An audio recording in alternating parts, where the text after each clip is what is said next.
आज देश के मध्यम वर्गीय परिवारों के सामने सबसे बड़ा संकट अपनी संतानों के भविष्य को सुरक्षित करने का है। विशेषकर उन छात्रों के लिए जिन्होंने अभी 12वीं साइंस, चाहे वो फिजिक्स केमिस्ट्री मैथ हो या फिजिक्स केमिस्ट्री बायो की परीक्षा पास की है।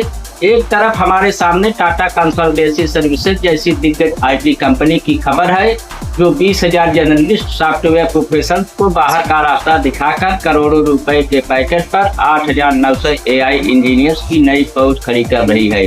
दूसरी तरफ हमारी यूनिवर्सिटीज का वही पुराना घिसा पिटा थर्रा है, जो आज भी वह सिलेबस पढ़ा रही है, जिसे आर्टिफिशियल इंटेलिजेंस मतलब AI सेकंडों में रद्दी साबित कर देता है।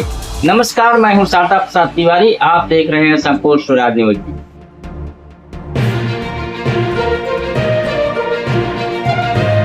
हाल ही में देश की सबसे बड़ी IT कंपनियों में से एक टाटा कंसल्टेंसी सर्विसेज से एक खबर आई। खबर चमकीली हेडलाइंस के साथ आपके सामने परोसी गई। TCS करोड़ों के पैकेज पर 8,900 AI इंजीनियर्स की भर्ती करेगी। इस हेडलाइंस को पढ़कर मध्यम वर्गीय परिवारों के माता पिता की आंखों में चमक आ गई होगी कि चलो, हमारे बच्चों के लिए भी करोड़ों का पैकेज इंतजार कर रहा है। लेकिन इस चमक के पीछे जो स्याह अंधेरा है, क्या उस पर मोदी मीडिया के कैमरों की रोशनी पड़ी? उसी रिपोर्ट के पन्ने को जरा पलटिए। उसी TCS ने पिछले वित्तीय वर्ष में नेट बेसिस पर करीब 20,000 कर्मचारियों को बाहर का रास्ता दिखा दिया था। इस कड़ी को उस कड़ी से जोड़िए। एक तरफ 30,000 घरों के चूल्हे बुझा दिए जाते हैं या उनके कैरियर पर सवालिया निशान लगा दिया जाता है, और वहीं दूसरी तरफ चंद हजार AI विशेषज्ञों के लिए करोड़ों के कालीन बिछाए जाते हैं। यह इस सदी का सबसे बड़ा सच है, जिसे संपूर्ण स्वराज न्यूज के इस विशेष बुलेटिन में हम परत दर परत खोलेंगे। जरा शांत दिमाग से सोचिए, जिन 20,000 सॉफ्टवेयर प्रोफेसर्स को नौकरी से निकाला गया, क्या वे अयोग्य थे? क्या उन्होंने रात भर जाकर TCS को अरबों डॉलर का मुनाफा कमाकर नहीं दिया था? बिल्कुल दिया था। वे मिड लेवल और सीनियर लेवल के वो इंजीनियर थे जिन्होंने भारत को दुनिया का IT हब बनाया। लेकिन AI के आते ही कॉर्पोरेट जगत का क्रूर चरित्र सामने आ गया। जैसे ही पुरानी कोडिंग और सामान्य सॉफ्टवेयर टेस्टिंग का काम मशीनों ने संभाल लिया, इन इंसानों को लायबिलिटी घोषित कर दिया गया। यह व्यवस्था आपको तब तक अपनी छाती से लगा कर रखती है जब तक आपकी हड्डियों पे मुनाफा निचोड़ा जा सके। जैसी ही कोई नई मशीन बाजार में आती है, आपको कूड़ेदान में फेंक दिया जाता है। TCS कहती है कि वे अपने वर्कफोर्स को 1.5% हिस्सा फॉरवर्ड डिप्लॉयड इंजीनियर्स के रूप में तैयार कर रहे हैं, जो सीधे विदेशी ग्राहकों के साथ मिलकर काम करेंगे। यह सीधे तौर पर वैश्विक तकनीकी दिग्गजों जैसे OpenAI, माइक्रोसॉफ्ट से मुकाबला करने की होड़ है। लेकिन इसी होड़ में पिस कौन रहा है? इस देश का आम नौजवान, जो लाखों रुपए का लोन लेकर साधारण इंजीनियरिंग कॉलेजों में कोडिंग सीख रहा है। अब आते हैं उस बुनियादी सवाल पर जो हर उस घर में गूंज रहा है जहां बच्चा इस साल 12वीं पास कर रहा है। देश की यूनिवर्सिटीज और इंजीनियरिंग कॉलेजों का हाल देखिए। वे आज भी वो पाठ्यक्रम पढ़ा रहे हैं जो आज से 10 साल पहले ही एक्सपायर हो चुका था। आप कॉलेज में 4 साल लगातार C लैंग्वेज और जावा की बेसिक कोडिंग सीखते हैं। आप 5 लाख रुपए फीस देते हैं, और जब आप डिग्री लेकर बाहर निकलते हैं तो पता चलता है कि जो काम आप 4 साल में सीख कर आए हैं, वो ChatGPT या कोई दूसरा AI टूल महज 4 सेकंड में बिना एक पैसा लिए और बिना किसी गलती के कर देता है। यह शिक्षा व्यवस्था का सबसे बड़ा धोखा है। हम युवाओं को डिग्रियां तो बांट रहे हैं, लेकिन उन्हें भविष्य के लिए अपंग बना रहे हैं। सरकारें बड़े बड़े दावे करती हैं, लेकिन क्या किसी यूनिवर्सिटी ने अपने पूरे इंफ्रास्ट्रक्चर को AI नेटिव बनाने के लिए युद्ध स्तर पर काम शुरू किया है? जवाब है नहीं। वे आज भी पुराने ढाबे पर चल रहे हैं, जबकि शिक्षा उनके लिए राष्ट्र निर्माण का जरिया नहीं बल्कि मुनाफा कमाने की दुकान बन चुकी है। ऐसे में सवाल उठता है कि 12वीं साइंस के बाद छात्र किस दिशा में जाए, ताकि 4 साल बाद उनके हाथ में सिर्फ एक बेजान कागज का टुकड़ा न हो बल्कि एक सुरक्षित भविष्य हो। आइए इस उलझन को शॉर्ट में और साफ साफ समझते हैं। अगर आप कंप्यूटर और टेक्नोलॉजी की दुनिया में ही अपना करियर बनाना चाहते हैं, तो साधारण BTech या BCA करने की भूल मत कीजिए।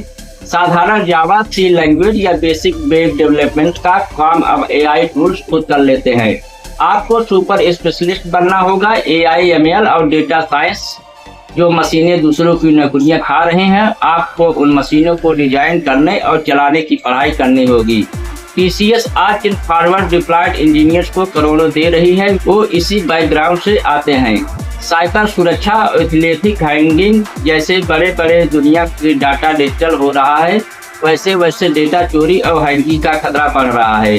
एआई खुद को सुरक्षित नहीं रख सकता। सिस्टम को सुरक्षित रखने के लिए कंपनियों को हमेशा इंसानी दिमाग की जरूरत रहेगी। क्लाउड कंप्यूटिंग और बिग डेटा आने वाले समय में सारा बिजनेस सर्वर और क्लाउड पर शिफ्ट हो रहा है। इसके आर्किटेक्चर की मांग बाजार में सबसे ज्यादा बनी हुई है। यदि आपके पास 12वीं में बायोलॉजी था, बायोटेक्नोलॉजी के छात्रों के पास एक बहुत बड़ा फायदा यह है कि उनका पूरा क्षेत्र इंसानी जीवन और संवेदनाओं से जूझा है। एआई कोडिंग कर सकता है, कविता लिख सकता है, लेकिन वह इंसानी दर्द को महसूस नहीं कर सकता और न ही मरीजों को संभाल सकता है। नीट के अलावा आपके लिए ये कोर्सेज सबसे सुरक्षित हैं। क्लिनिकल साइकोलॉजी और मेंटल हेल्थ तकनीकी के बढ़ते प्रभाव और स्क्रीन टाइम के कारण आज दुनिया में अकेलापन और मानसिक तनाव तेजी से बढ़ रहा है। आने वाले समय में काउंसलर, थेरेपिस्ट और साइकोलॉजिस्ट की मांग किसी भी अन्य डॉक्टर से ज्यादा होने वाली है। पैरामेडिकल साइंसेज जैसे फिजियोथेरेपी और ऑक्यूपेशन थेरेपी दुर्घटनाओं या शारीरिक बीमारियों के बाद मरीजों को रिकवर करने के लिए मैनुअल थेरेपी की जरूरत होती है। कोई रोबोट या मशीन इंसान को फिजियोथेरेपी की एक्सरसाइज उस संवेदनशीलता से नहीं करा सकती जो एक इंसान कर सकता है। फार्मास्यूटिकल साइंस डी फार्मा दवाओं की नई खोज, उनकी टेस्टिंग, केमिकल एनालिसिस और फार्मा मैनेजमेंट एक ऐसा एवरग्रीन सेक्टर है जहां रिसर्च और मानवीय सूझबूझ की हमेशा जरूरत रहेगी। नौजवानों, रोने और डरने से रास्ता नहीं निकलेगा। अगर मशीनें आ रही हैं तो आपको उन रास्तों को चुनना होगा जहां मशीनें आपके सामने घुटने टेक दें। एआई सब कुछ कर सकता है, लेकिन वह दो चीजें नहीं कर सकता: गहन तार्किक सोच और इंसानी संवेदना। यदि आप 12वीं के बाद अपने करियर का फैसला कर रहे हैं तो इन स्तंभों के आधार पर अपनी दिशा तय कीजिए। यदि टेक में ही जाना है तो जर्नलिस्ट नहीं स्पेशलिस्ट बनिए। वो दौर खत्म हो गया कि आपने बीटेक या बीसीए कर लिया और नौकरी मिल गई। अब आपको सुपर स्पेशलाइजेशन में जाना होगा। एआई और मशीन लर्निंग जो मशीनें दूसरों की नौकरियां खा रही हैं, आपको उन मशीनों को बनाने और उनके रखरखाव की पढ़ाई करनी होगी। टीसीएस इन्हीं लोगों को करोड़ों दे रही है। साइबर सुरक्षा पूरी दुनिया का डेटा क्लाउड पर जा रहा है। चोरी का खतरा बढ़ेगा। एआई खुद को हैक होने से नहीं बचा सकता, उसके लिए इंसानी दिमाग की जरूरत हमेशा रहेगी। डेटा साइंस डेटा का अंबार लगा है, लेकिन उस डेटा से बिजनेस का फैसला कैसे लेना है, इसके लिए सांख्यिकी और मानवीय सूझबूझ की जरूरत होती है। मशीनें कभी नर्स नहीं बन सकती, मशीनें कभी दिल का हाल नहीं समझ सकती। दोस्तों, आज के दौर का कड़वा सच यह है कि डिग्री सिर्फ एक कागज का टुकड़ा बनकर रह गई है, जिसका इस्तेमाल अब समोसे रखने के लिए भी नहीं होता। टीसीएस का यह दाव एक चेतावनी है या इस बात का संकेत है कि आने वाले समय में नौकरियां कम होगी, लेकिन जो नौकरियां होंगी उनकी हैसियत बहुत बड़ी होगी। या तो आप उस व्यवस्था का हिस्सा बनिए जो मशीनों को चलाती हैं, या फिर उस क्षेत्र में जाइए जहां मशीनों की कोई औकात नहीं। बीच का जो रास्ता था क्लर्क का, साधारण कोडर का, सामान्य डेटा एंट्री ऑपरेटर का, वो रास्ता एआई नाम के डायनासोर ने निगल लिया है। मशीनें आपके ज्ञान को रिप्लेस कर सकती हैं, लेकिन आपके हुनर और मानवीय सूझबूझ को नहीं।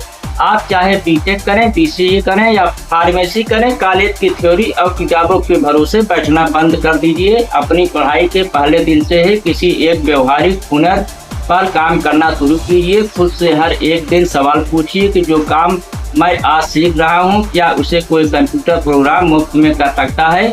यदि जवाब हाँ है तो तुरंत अपनी दिशा बदलिए। इस बदलते दौर में जीत उसी की होगी जिसके पास ऐसा हुनर होगा जिसे कोई मशीन रिप्लेस न कर सके। अपने भविष्य का फैसला नंबरों की दौड़ देखकर नहीं, बल्कि बाजार की इस नई हकीकत को समझकर कीजिए। अपने बच्चों को सिर्फ नंबर लाने वाली मशीन मत बनाइए, उन्हें सोचने वाला इंसान बनाइए।